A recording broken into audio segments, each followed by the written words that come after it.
자, 어제 이재명이 2심 결심 공판이 있었고 검찰은 1심과 똑같이 징역 2년을 때렸고 해당 판사는 3월 26일에 선고하겠다고 결정했습니다. 그런데 지금 이재명의 2심 선고일과 윤 대통령의 탄핵 그리고 40여 개 임명 이 세 가지가요 굉장히 긴밀하게 서로 묶여 있어요.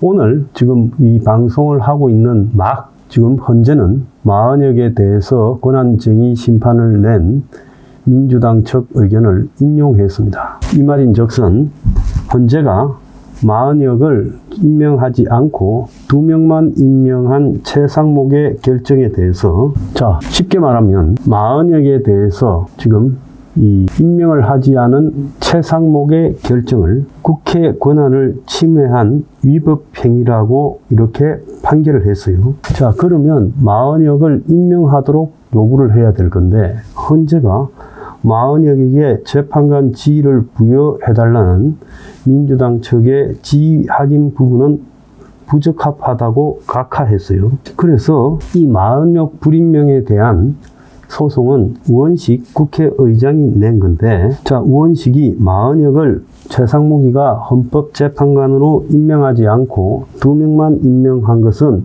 헌법에 의해 부여된 민주당의 헌법재판관 선출을 통한 헌법재판소 구성원은 침해한 것이다.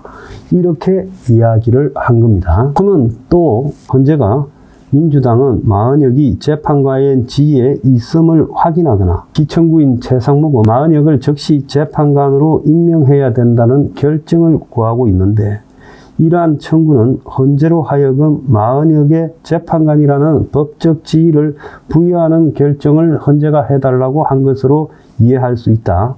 그런데 헌재가 권한이 침해됐는가 안 했는가만 결정하지 그걸 넘어서 40여 임명 여부가 법적 관계에서 어떻게 되는지 결정을 해야 되는 것은 헌법 및 헌재법상의 권한쟁의 심판이 될 수 없어 부적법하다고 각하했어요.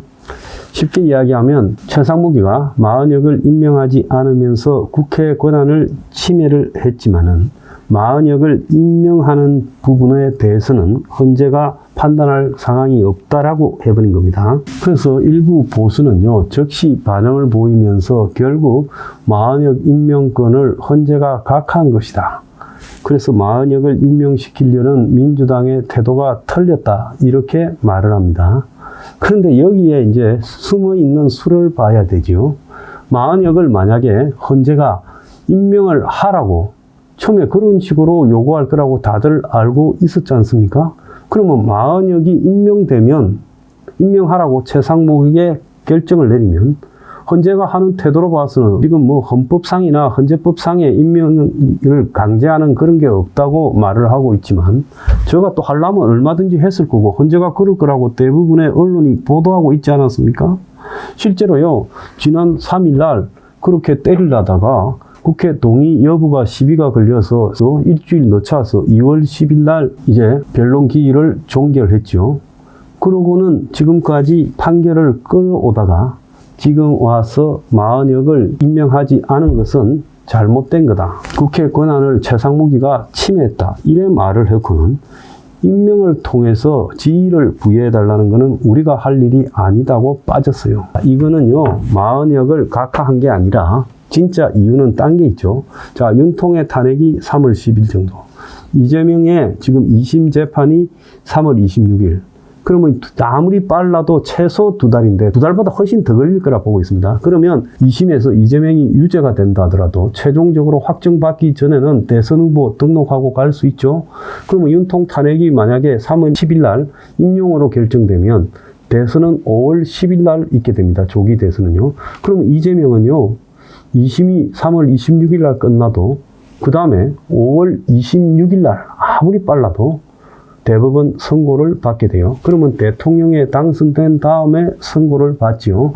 그래서 이재명이 가장 중요하게 이렇게 생각하는 거는 대선이 5월 10일쯤 있을 때 만약에 대선이 좀 더 연기돼 가지고 5월 한 30일쯤 되면 이거는 이제 이재명이가 대선 막바지에 대법원 선고가 나와서 그야말로 후보 자격을 박탈할 수 있다는 겁니다.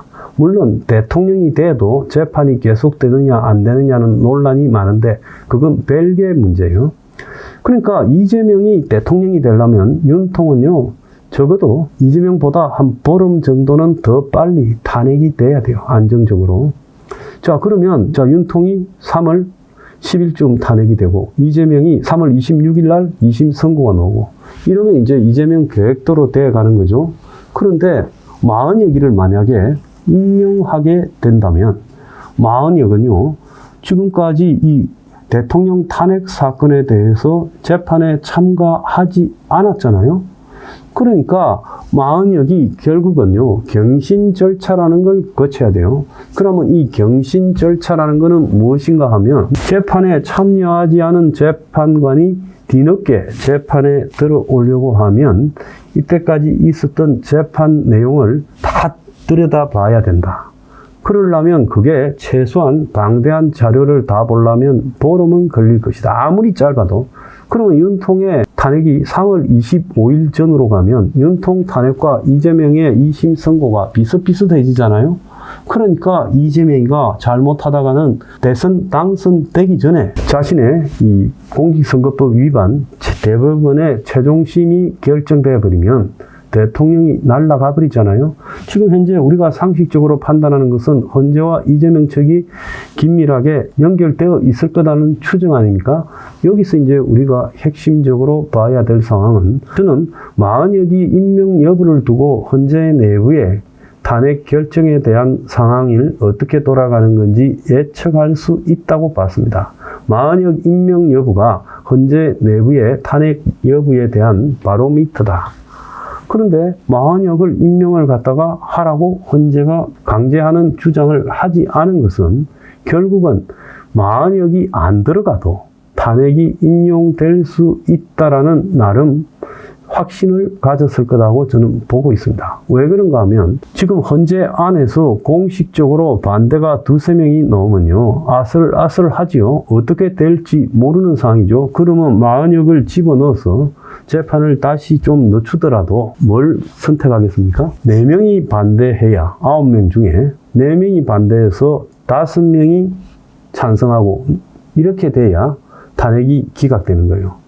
그런데 실제 헌재의 구성 내용으로 보면 4명까지 반대할 거라는 것은 거의 불가능하죠. 그래서 잘해야 2명, 아주 최상의 상황일 때 3명 정도 반대하지 않겠느냐. 그런데 실제로 지금 문영배가 헌재 안에 서로 이야기하는 것을 가장 잘 알고 있을 건데 헌재 구성원으로 봤을 때 현재 3명 반대가 안 나온다.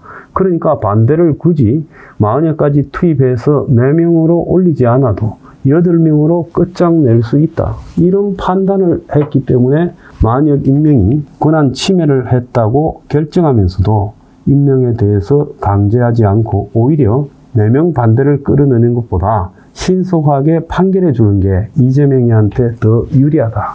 이렇게 결정을 한 걸로 보입니다. 그래서 이 보수가요, 헌재 안의 상황에서 뭔가 변화가 있을 거라는 부분은 아직까지 그런 게 전혀 없다고 보입니다. 이런 부분을 염두에 두고요, 투쟁을 더 치열하게 해야 될 거다. 저는 그렇게 생각합니다.